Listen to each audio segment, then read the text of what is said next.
She was invisible, the ghost at the party, laughed at by her own ex-husband and his new billionaire heiress wife.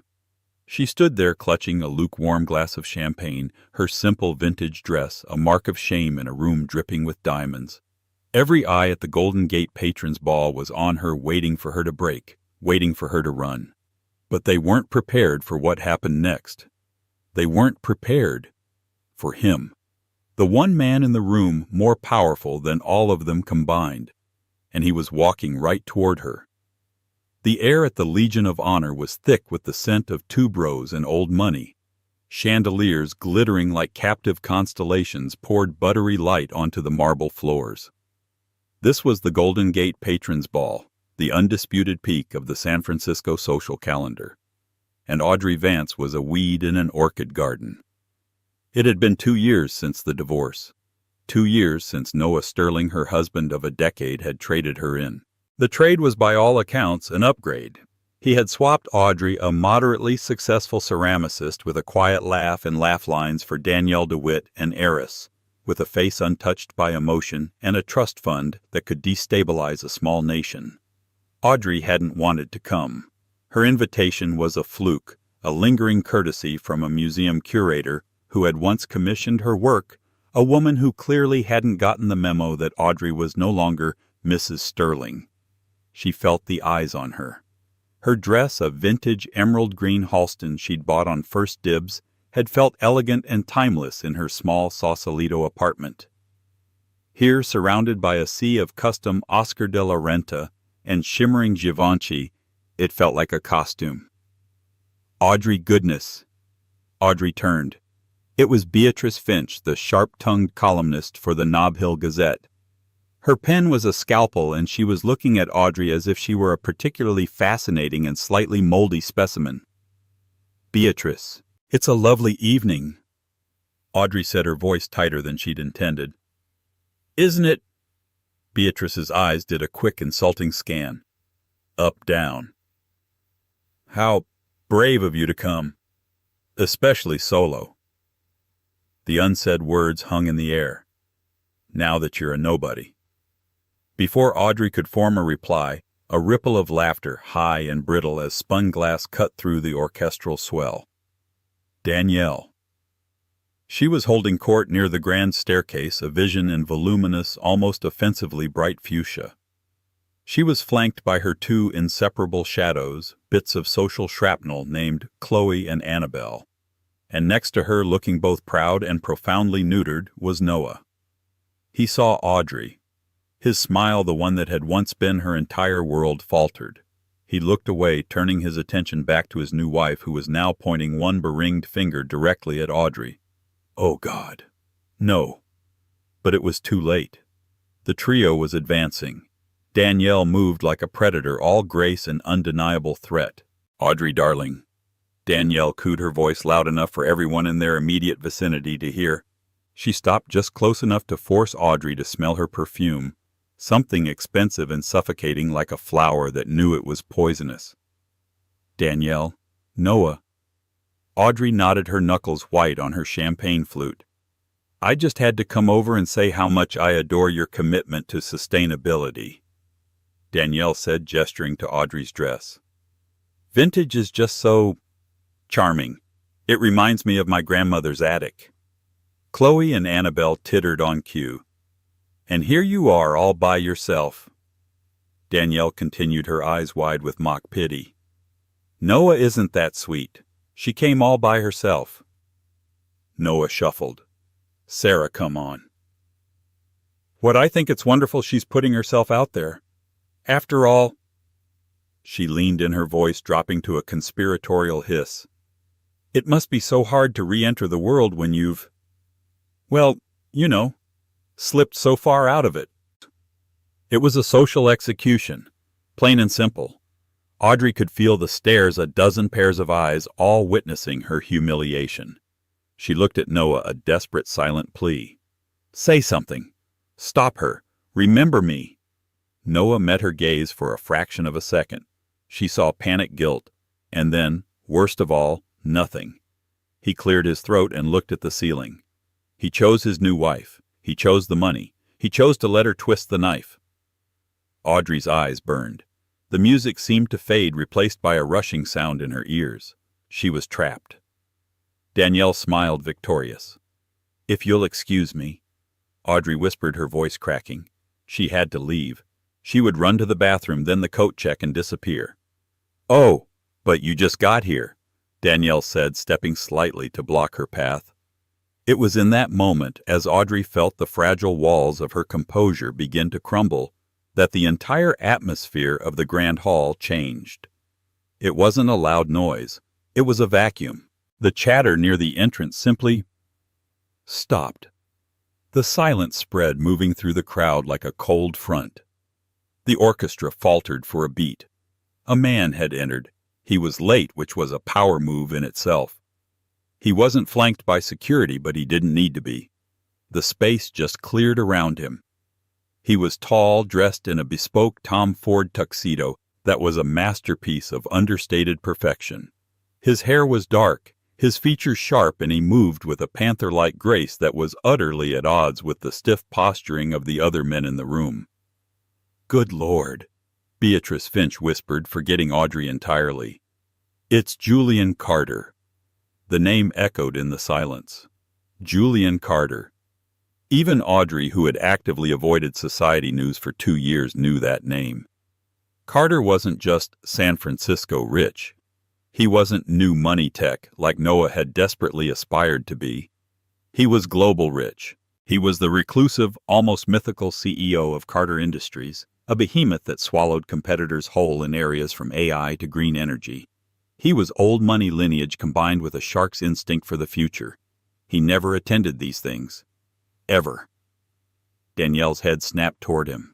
Her mouth, which had been twisted in a victorious smirk, fell slightly open. Here was the true apex predator. She immediately smoothed her dress, a flicker of avarice in her eyes.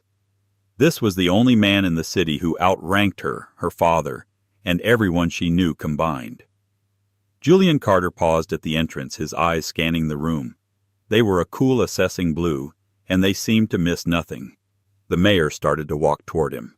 A senator raised a hand. Carter gave them a curt, dismissive nod, and they stopped. He began to walk. He walked past the mayor. He walked past the senator. He walked directly past Danielle DeWitt, who had positioned herself perfectly in his path and offered a dazzling high-wattage smile. He didn't even glance at her. It was as if she were a piece of furniture. The entire room, Audrey included, watched his progress. He was moving with purpose, his gaze fixed on her. Audrey's heart did a strange, painful lurch. He's not. He can't be. He was. He didn't slow down until he was standing directly in front of her, so close she could feel the warmth radiating from him. He was even taller up close. He looked down at her, and the cold, assessing look vanished, replaced by something so warm and intensely familiar it stole her breath. He smiled. Not a polite social smile, but a real one. A smile that crinkled the corners of his eyes. "Audrey," he said. His voice was a low baritone, and it vibrated through her. "I've been looking everywhere for you." Audrey just stared, mute. Her brain was short-circuiting. "Who is this? How does he know my name?" Behind her, she heard a sound, a small, strangled gasp. It was Danielle. Julian Carter ignored them all. His focus was entirely, devastatingly on Audrey. He gently, firmly took her left hand. His touch was electric. "You look beautiful," he said, his thumb brushing over her knuckles. "That green, it was always your color." Always. She finally found her voice, but it was just a whisper. I'm sorry. Do I?" He looked into her eyes, and in their blue depths, she suddenly saw it. It wasn't just Julian Carter, the billionaire. It was the way his left eyebrow quirked slightly when he smiled. It was the small, faint scar just below his jawline. Her blood ran cold, then hot. "Jamie," she breathed. The smile widened. "I've missed you, Elle." Before she could process the temporal shock that Jamie, her Jamie, was Julian Carter, He turned. He didn't release her hand. Instead, he drew her slightly in front of him, a protective, possessive gesture. He faced the stunned, silent group. Noah was as white as the marble columns. Danielle's face was a grotesque mask of confusion and pure, unadulterated rage. Beatrice Finch had her phone out, but her hand was shaking so much she couldn't possibly be typing. "Beatrice," Julian said, his voice now carrying the cool command she'd first seen. "Wonderful to see you. I trust you'll be the first to congratulate us." He looked at Noah, his eyes flat and cold. "Noah, Danielle, you remember my fiancée, Audrey." There is no sound quite as specific as a baccarat crystal champagne flute shattering on a marble floor. It was Danielle's. The crash echoed in the profound, stunned silence of the ballroom. 100 conversations stopped. The orchestra, attempting a transition into a piece by Vivaldi, petered out into a confused scrape of violins. Fiancée. The word hung in the air, supercharged, impossible. Audrey's head was spinning. Fiancée Jamie Julian Carter. It was a cascade of information her brain couldn't parse. She felt a wave of dizziness, and Julian's grip on her hand tightened, steadying her. "What did you say?" Danielle's voice was a venomous rasp. She had forgotten to be charming. All the finishing school polish was gone, revealing the raw, spoiled entitlement beneath. Noah just goggled, his mouth opening and closing like a fish. He looked from Julian to Audrey and back again, his expression one of complete, catastrophic disbelief. Julian didn't even look at Danielle. He was looking at Beatrice Finch, the columnist, who was now staring at Audrey as if she'd just sprouted wings. "I said," Julian repeated, his voice calm and clear, cutting through the stunned room, "that I am here tonight with my fiancée, Audrey Vance. I'm surprised you didn't know, Beatrice. I thought you were supposed to be on top of these things." It was a public rebuke, a dismissal of the woman who held the power to make or break social careers. Beatrice Finch turned a dull, mottled red. Mr. Carter, this is news." "Is it?" Julian replied smoothly. "We've been keeping it private. We're private people." He then turned his full attention to Audrey, his expression softening once more. "But tonight felt like the right time to share our happiness." He was acting. This had to be an act. A glorious, insane, protective act. But why? He leaned in, his lips brushing her ear.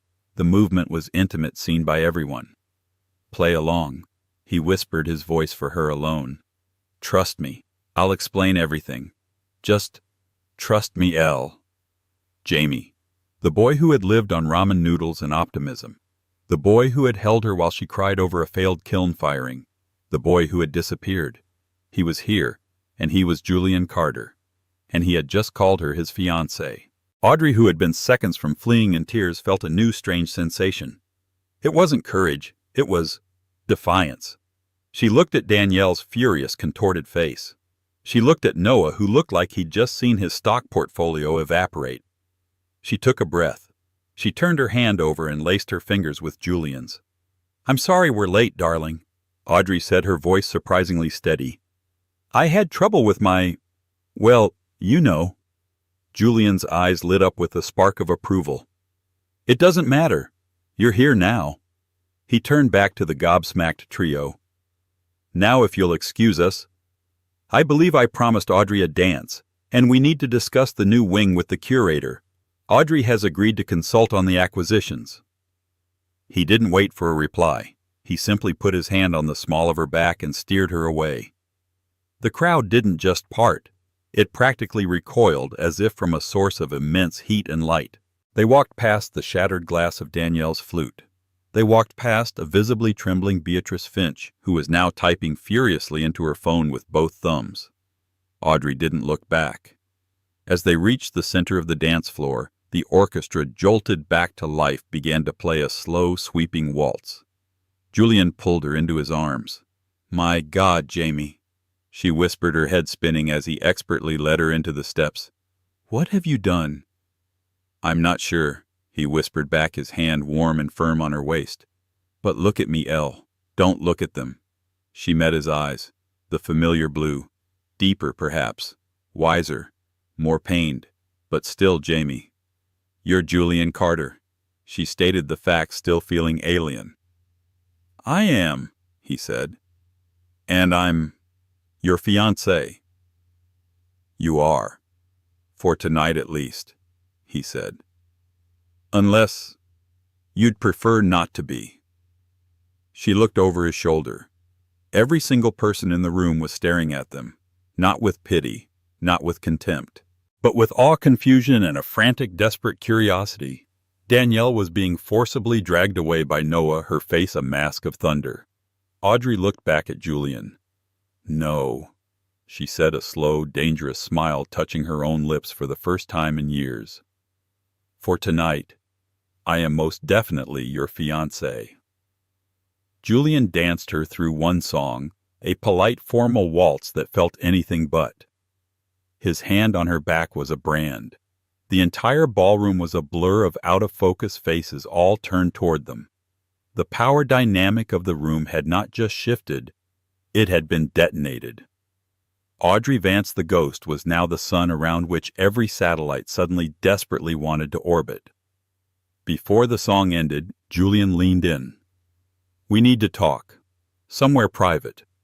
He led her not toward the lavatories or a quiet corridor, but through a set of imposing double doors she hadn't even noticed marked Patrons Lounge.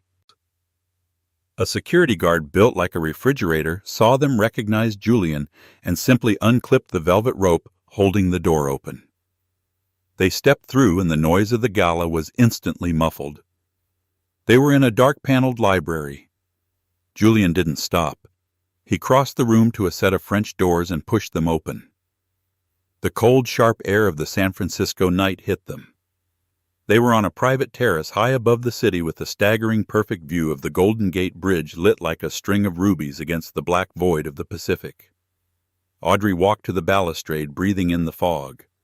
Her adrenaline was so high she felt like she was floating. She turned. He was standing by the door watching her.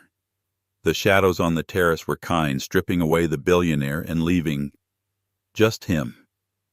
Jamie, she said, the name feeling strange and right all at once. You were Jamie. My Jamie. I was, he said, walking slowly toward her.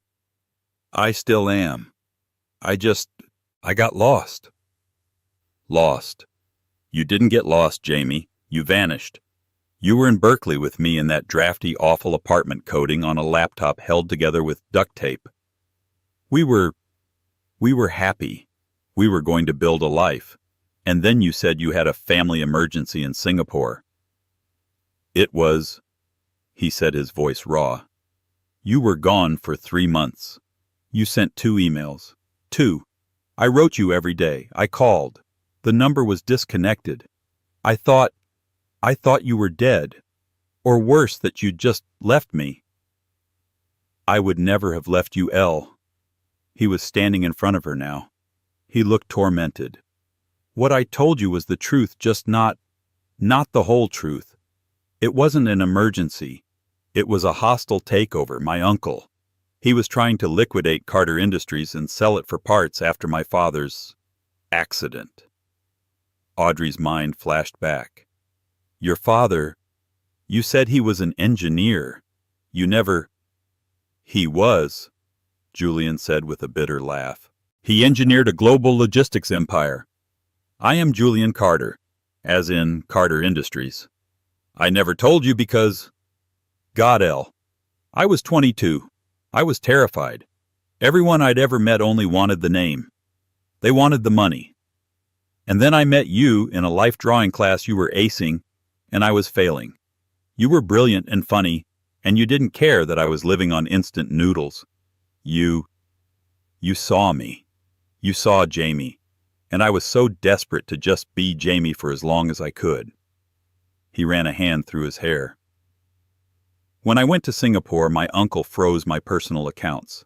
He cut my lines of communication. It was a war, Audrey. A brutal, ugly war. It wasn't 3 months. It was 8. By the time I won, by the time I'd wrestled control of the company back and had the breathing room to even think. I was with Noah. Audrey finished, the pieces clicking into place with agonizing clarity. I flew back, Julian said, his voice hollow. I went straight to the apartment. It was empty.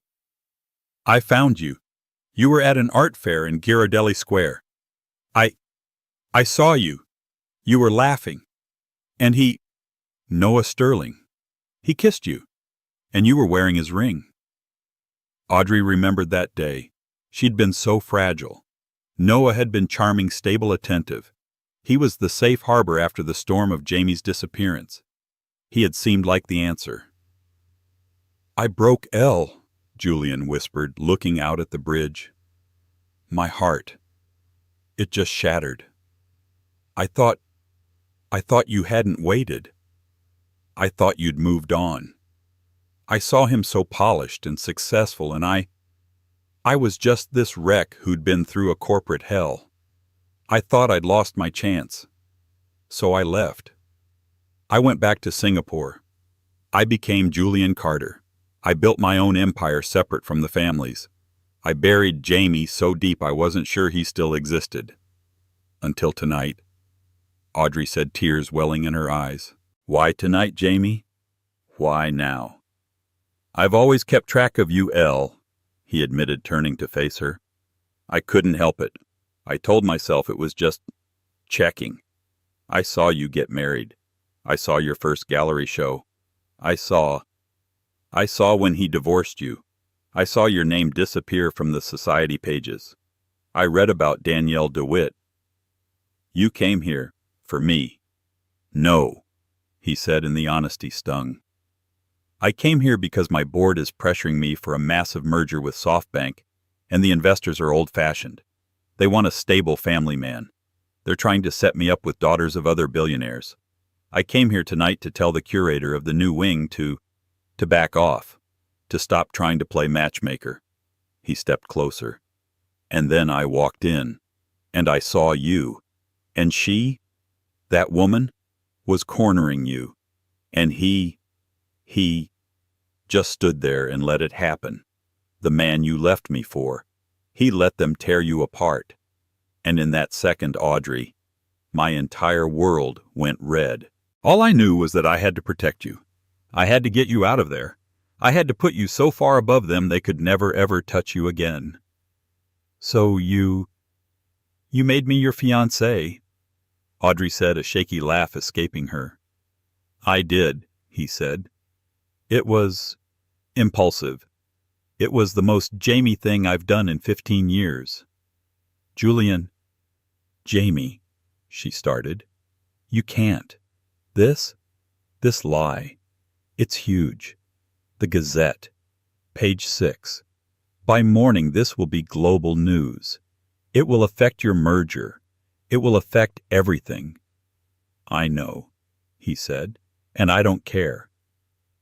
But you did it to save me. I can't let you. Shh. He gently touched her face, his fingers tracing the line of her jaw. It started that way. It started as a shield. But the moment I said it, the moment I said my fiancée Audrey, I realized something else. He looked deep into her eyes. I realized I've been a damned fool for 15 years. I should have fought for you. I should have come back from Singapore, kicked his door down, and told you the truth. I let pride and heartbreak make my decision. I am not making that mistake again.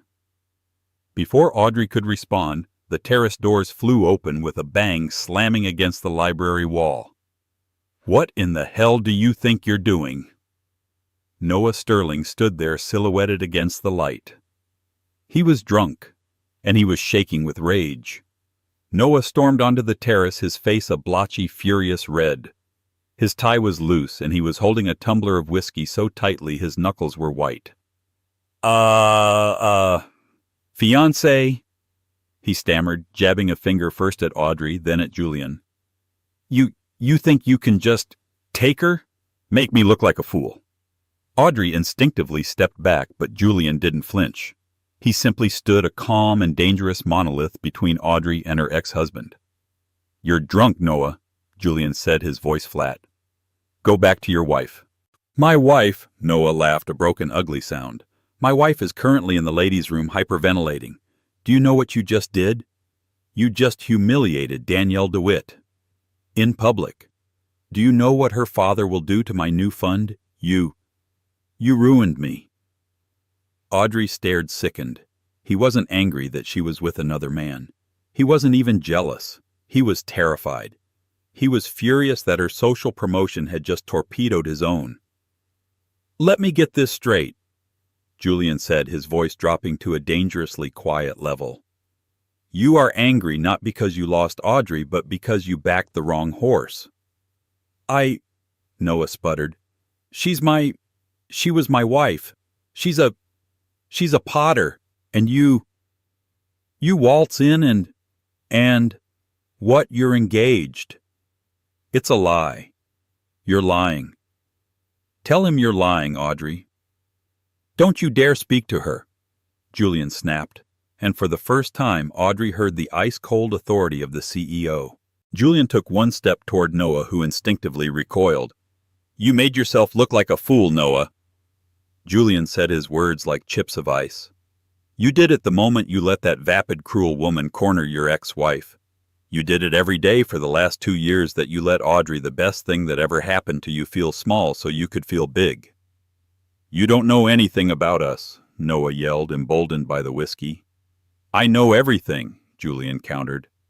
I know she supported you for the first 4 years of your marriage while you were finding yourself. I know she sold her own art pieces she loved to fund your first failed startup. I know that the second you had a taste of success, you found her quaint and unambitious. You traded a woman of substance for a brand name. You didn't divorce a wife. You liquidated an asset you no longer understood the value of. And you do, Noah sneered. What's this, Carter? Some kind of billionaire pity project? Find the sad little ex-wife and dress her up. Julian smiled. It was a terrifying expression. You still don't get it, do you? You think this is new? You think I'm a stranger? Julian looked at Audrey, a quick, silent question. She gave a small, almost imperceptible nod. Tell him. She didn't meet me tonight, Noah, Julian said. I met Audrey Vance 15 years ago in Berkeley. We lived together. We were in love. She knew me when I was Jamie, a broke coder in a drafty apartment. She loved me. Not the name, not the money. Noah's face went from red to a sickly pale gray. The comprehension dawned with dawning abject horror. Wait. Jamie. The one from college. The one she was with before you, Julian clarified.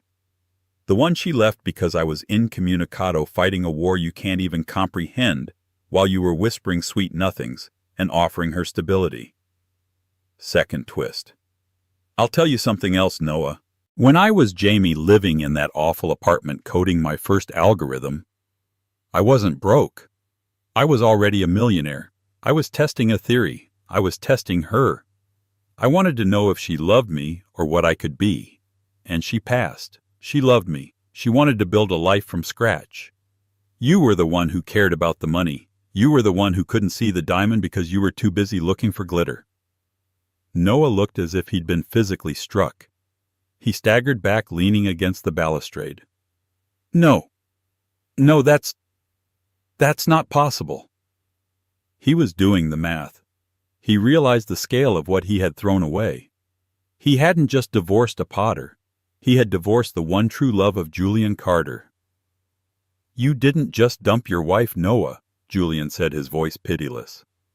You dumped the woman who passed the test you would have failed.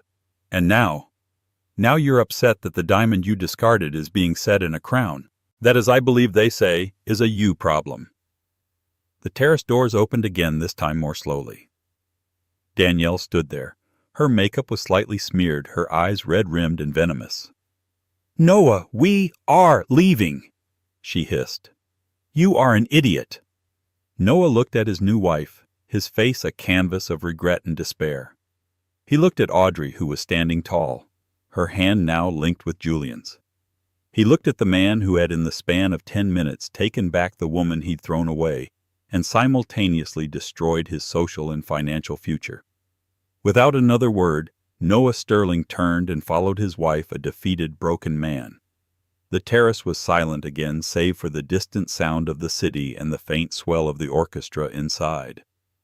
Audrey was shaking. The entire confrontation had been brutal, primal. She turned to Julian. "Thank you," she whispered. "Jamie, that was... I've never had anyone stand up for me like that. Not even... Well, he never deserved you," Julian said simply.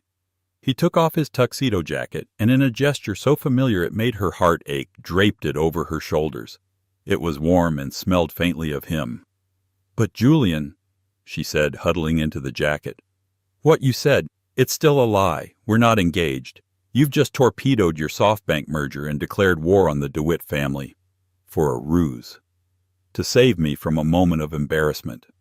"It wasn't a moment," he said, turning to look at the bridge. "It was the sum of 2 years of moments. And as for the merger, let me worry about that." "No, I can't let you. Tomorrow you can release a statement. Say it was a misunderstanding.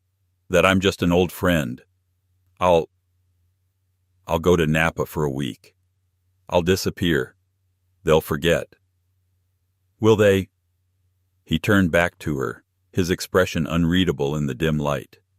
"And will you go back to being the ghost? The invisible woman?" I don't know." He took her hands. "I have a confession, Elle. What I told Noah was mostly true, but I wasn't just protecting you tonight. I was being selfish." "What do you mean, Yee?" "The merger, the board. It's all true. They've been pressuring me to marry for a stable image. They've paraded a line of suitable bloodless heiresses in front of me for months. I've rejected them all. My board is unhappy. They see a single 40-year-old CEO as a loose cannon, a liability." He took a deep breath. "When I saw you tonight and I said those words, my fiancée, it wasn't just a shield for you, it was a shield for me. And the second I said it, I knew it was the only answer." Audrey pulled her hands back. "So, what you want to use me? You want me to be your stable image?" The accusation hung in the cold air. "No," he said, his voice pained. "No. That's not... Elle, look at me." She met his gaze. He was vulnerable. The billionaire was gone. This was Jamie. "This is a crazy idea. It's insane. But what if we made it real? Not a lie for the press, but a real engagement. A chance. We're not those kids in Berkeley anymore.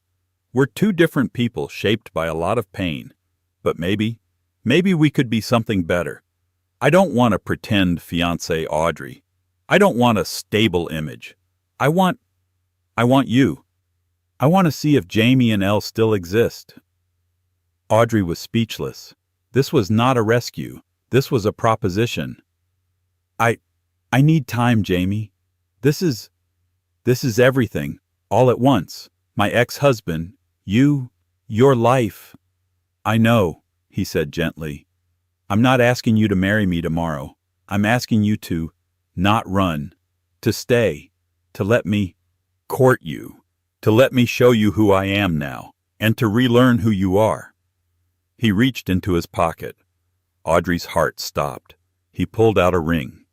But it wasn't a small, simple ring. It was without a doubt the most magnificent, terrifying diamond she had ever seen. It was a flawless 10-carat Asher cut set on a simple platinum band. It blazed even in the dim light of the terrace. "Oh, Julian, no," she whispered, recoiling. That's not me. That's Danielle." "I know," he said, his lips twitching. "This was my grandmother's. It's the Carter ring, the one my board wants to see, the one the world expects." He held it out. "I'm not asking you to wear this for me, or even for us. I'm asking you to wear this for them." He nodded back toward the ballroom. Wear this as armor L. Wear it as a shield. Let it be the thing that stops the whispers and the pity. Let it be the thing that gives you the space you need to think. He wasn't proposing. He was arming her. Slowly, Audrey looked at the ring. It was a fortress. It was a statement. It was everything she'd just been humiliated for not having. She held out her left hand. For tonight, she said, her voice clear. And for tomorrow, for the space to think. He smiled a true brilliant smile. For as long as you need. He slid the ring onto her finger. It was heavy. It was cold. It was impossible. It's a bit large, she whispered. It'll stop traffic, he agreed. Ready to go back in. Audrey. Vance took a deep breath, the weight of the Carter diamond on her hand, the weight of Julian's jacket on her shoulders. She looked at the man beside her, a ghost from her past, a stranger, and terrifyingly her future. Yes, she said. When they re-entered the ballroom, the effect was instantaneous. The orchestra was playing, but the music was secondary to the furious, hushed gossip. Beatrice Finch, the columnist, saw them. Her eyes zoomed directly to Audrey's left hand. Her jaw dropped. Audrey Vance, the ignored ex-wife, was no longer a ghost. She was a queen, and she had just taken the throne. The next morning, Audrey's small, sunlit apartment in Sausalito felt like the eye of a hurricane. The world outside had not just noticed her. It had detonated in her name. Her phone, which she'd finally retrieved from her purse at 3 a.m., was a smoldering brick of notifications. It had vibrated itself off the nightstand twice before she simply put it on silent, watching the screen light up with a relentless, silent strobe of calls and texts.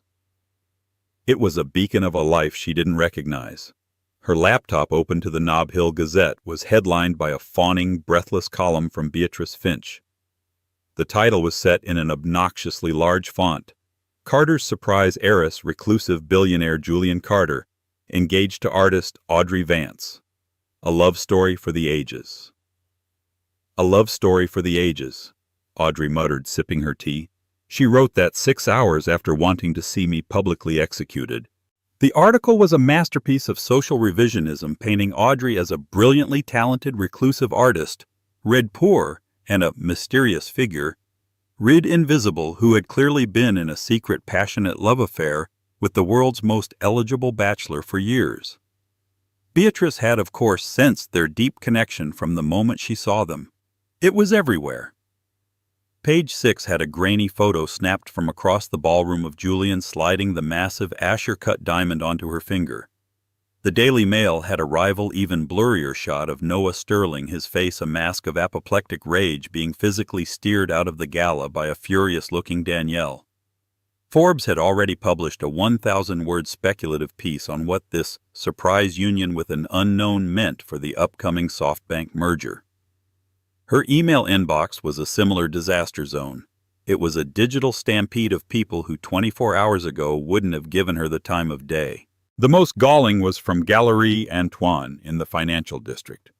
The owner, Etienne, a man with a tiny ponytail and monumental disdain, had personally rejected her work just 4 months prior, calling her sculptures a bit too rustic for our clientele. His new email, sent at 5:04 a.m., was dripping with sycophancy.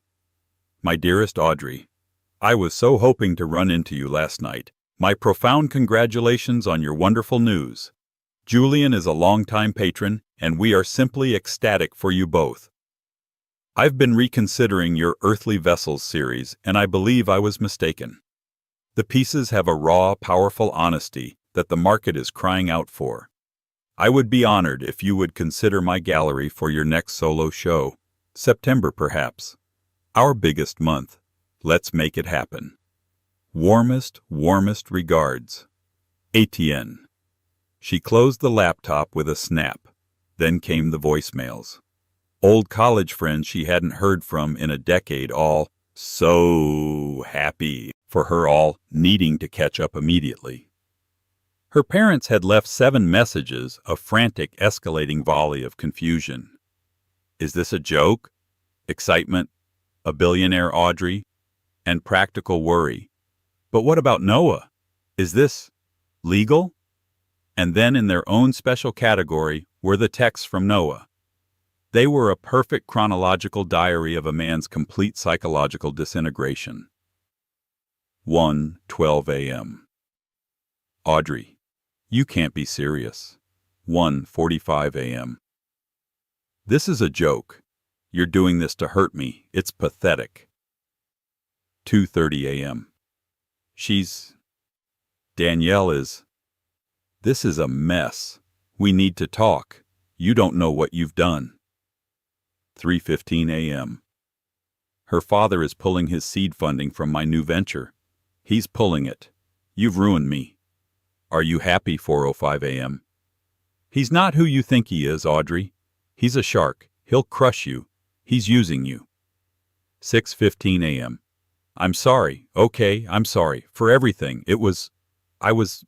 Please, call me. 7:30 a.m. I still love you. I've always loved you. Audrey stared at the last one. The lie was so profound, so desperate, it made her feel nauseated. She held her thumb over the block button, then stopped. Not yet. She wanted to remember this. Instead, she just deleted the entire thread. She walked to her window overlooking the gray-green waters of the bay. She was wearing an old paint-stained sweatshirt and leggings, but on her left hand the Carter diamond felt like a beautiful, heavy monster. It was cold. Every time she moved, it caught the morning light and threw blinding, arrogant prisms of color across her walls. It was a fortress. It was a cage. The night had been a surreal whirlwind. After Noah and Danielle's disastrous exit, Julian had been the perfect gentleman. He'd stayed for another 45 minutes, just long enough to be seen. He'd introduced her to the museum's curator as my fiancée, the artist Audrey Vance, and the woman had nearly fainted with delight, immediately promising to commission a piece for the new atrium. Then he had driven her home not in a Rolls-Royce or a Maybach, but in a quiet, dark gray Audi. He'd walked her to her door, his tuxedo jacket still draped over her shoulders. The silence in the car had been thick, not with awkwardness, but with 15 years of unsaid things. At her door he'd taken her hand. He hadn't tried to come in. He'd just looked at her, his expression one of profound, unreadable emotion. Sleep, he'd said, his voice low. The world will be loud tomorrow. Ignore it. I'll call you in the morning.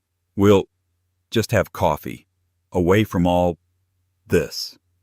He'd leaned in and kissed her, but not the way she'd half expected, half feared.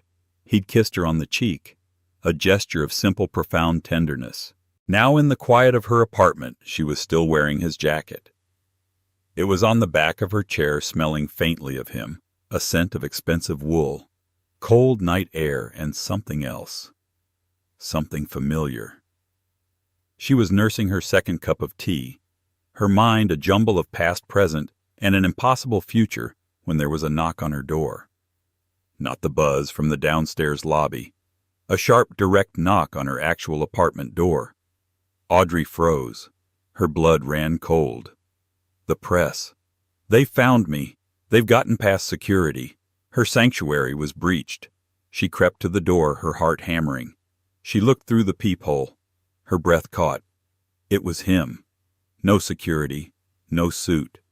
He was wearing dark jeans, a simple charcoal gray Henley that stretched across his shoulders, and the same worn brown leather boots she remembered from 15 years ago. He was holding a cardboard tray with 2 large paper cups. She unlocked the deadbolt, her hands shaking, and opened the door. He smiled. Not the cool, assessing smile of Julian Carter, not the polite, charming smile from the gala. It was the Jamie smile, the one that was slightly crooked, the one that crinkled the corners of his eyes. I figured you'd be out of coffee, he said. I brought Blue Bottle. I remember you said it was the only one that didn't taste like sadness and regret. A laugh real and rusty escaped her. I did say that, didn't I? You did. His eyes met hers, and the noise of the world seemed to fade. Can I come in? Oh, yes, of course. She stepped back, suddenly hyper-aware of her messy apartment, the clay dust on the floor, her own paint-smeared sweatshirt. He stepped inside and his presence seemed to fill the small space. But he didn't look at the mess. He looked at her world. His eyes traced the shelves full of books. He walked to her work table, gently touching a small, flawed ceramic bird. "You kept this one," he said, his voice soft. "The kiln cracked it and you were furious. You said it was ruined." I remember," she said, stunned. "I told you the crack was what made it beautiful," he finished. He turned to her. "It's perfect, Elle, all of it. It's you." "It's not the Legion of Honor," she said, taking the coffee he offered. It was hot, and the gesture was so normal it was jarring. "Thank God for that," he said. They stood in an awkward, charged silence. The world's newest, most famous couple standing in a small Sausalito kitchen surrounded by clay dust. "The world is going crazy," Audrey finally said, gesturing to her dark laptop. "Let it," Julian replied. "I'm not here about the Nob Hill Gazette, or the merger, or Danielle DeWitt." He looked at her, his expression suddenly serious, vulnerable. "I'm here for coffee, and I'm here because I meant what I said last night, all of it. I don't want to pretend. I don't want an arrangement." Audrey's hand tightened on her cup. "Jamie? Julian, I don't know what to call you." "Call me Jamie," he said, his voice urgent. "Please." "Jamie," she said, testing the name. "This," she held up her left hand and the diamond flashed, "is the biggest arrangement in the world. This isn't Jamie and Elle. This is Carter Industries and the Potter." His face tightened as if she'd struck him. "You're right, it is." He took a deep breath. "Which is why I need you to give it back to me." Her heart didn't just drop. It plummeted, smashing into the pit of her stomach. Of course, it was a one-night rescue. The show was over. He was here to retrieve his property. She was the fool, the Cinderella whose carriage was turning back into a pumpkin, leaving her covered in clay dust. "Oh," she said, her voice flat, all the warmth gone. "I see. The armor is no longer needed." She began to twist the massive diamond off her finger, her knuckles white. "Audrey, wait. That's not—" "No, it's fine," she said, her voice brittle. "I get it. It was an incredible gesture. You saved me. And now, you need your grandmother's ring back. Thank you. For the loan." She was Audrey the transaction all over again. She pulled it off and held it out to him, the space between them suddenly a cold chasm. He looked at her pained, angry face, then at the ring in her hand. He didn't take it. Just for a second, Elle," he said quickly, his voice pained. "Put it on the counter." Confused, she dropped the ring on her kitchen counter. It landed with a heavy, expensive clack. "That ring," he said, "was for them. It was armor. It was a statement.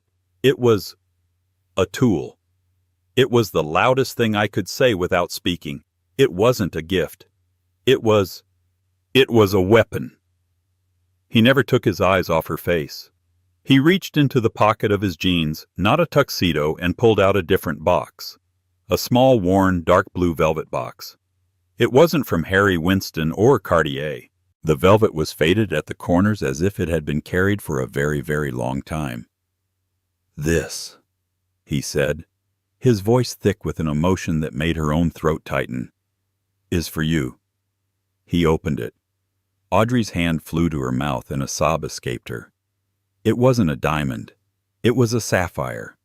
A deep, perfect cornflower blue bezel-set sapphire flanked by two tiny twinkling diamonds on a simple antique gold band. You remembered," she whispered, tears blurring her vision. "I remember everything, Elle," he said, his own eyes shining. "I remember the antique shop on Telegraph Avenue. You were 23. You dragged me in. You saw this. You said diamonds were too loud, that they were for people who needed to shout." "And sapphires," she whispered, the memory rushing back, "are like holding a piece of the sky." "We couldn't afford it," she said, the tears streaming freely now. "It was $400. We had to pay rent." I went back the next day, Julian said, his voice cracking. I sold the only thing I had of value that my uncle hadn't frozen, my grandfather's watch. The one I told you was just a knockoff. I bought this. I was going to give it to you that night. But you left, she choked out. I put it in my bag for the flight to Singapore, he said. I thought I'd be back in a week. And then the world fell apart. I've been carrying it for 15 years, in briefcases, in coat pockets, in safes. It was my penance. It was my compass, to remind me of the one time I was a man I was proud to be. I've been carrying it, waiting for you. He took her left hand, the one that felt so light and bare without the 10-carat fortress. This isn't armor, Audrey. This isn't for the board. This isn't a lie, and it's not a tool. This is a question. He looked up and she saw him. Not the billionaire, not the savior, just Jamie. Her Jamie, his heart in his eyes. I'm not asking you to be my fiancé for the world. I'm asking if I can be Jamie again, and if you'll be my Audrey. She was sobbing now, a messy, cathartic, cleansing cry for the girl she'd been and the woman she'd become. She didn't say anything. She just nodded, her entire being shouting the word. Yes, she finally whispered. Yes, Jamie. Yes. He smiled a smile of pure, unadulterated relief and slid the sapphire onto her finger. It fit perfectly. It wasn't cold, it wasn't heavy, it was warm. It wasn't a cage, it was a home. He pulled her to him and he kissed her. It wasn't a chaste kiss on the cheek. It was 15 years of waiting, of regret, of fame, of loneliness, and of a future that had impossibly found its way back to them. The parenthesis of 15 lost years was finally closing.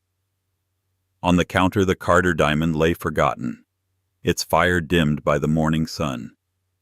Outside the world could clamor and speculate. The phones could ring. The Danielles and Noahs of the world could rage. It didn't matter. The diamond had been a statement to the world. The sapphire was a promise to her. The ghost at the gala was gone. And Audrey Vance was finally truly seen. Audrey's story isn't just about revenge. It's about being seen. It's about how the people who broke you can never be the ones to define you. The world tried to tell her she was nothing but the right person. The person who reminded her she was everything. What do you think Danielle and Noah did the next day? Do you believe in second chances, even with a 15-year gap? Let us know your thoughts in the comments below. We read every single one. If you loved Audrey's journey from an invisible ex-wife to the most talked-about woman in the city, please hit that like button. It truly helps our channel and tells us you want more stories just like this. And if you haven't already, please subscribe and ring that notification bell so you never miss a single dramatic twist. You won't believe whose story we're telling next.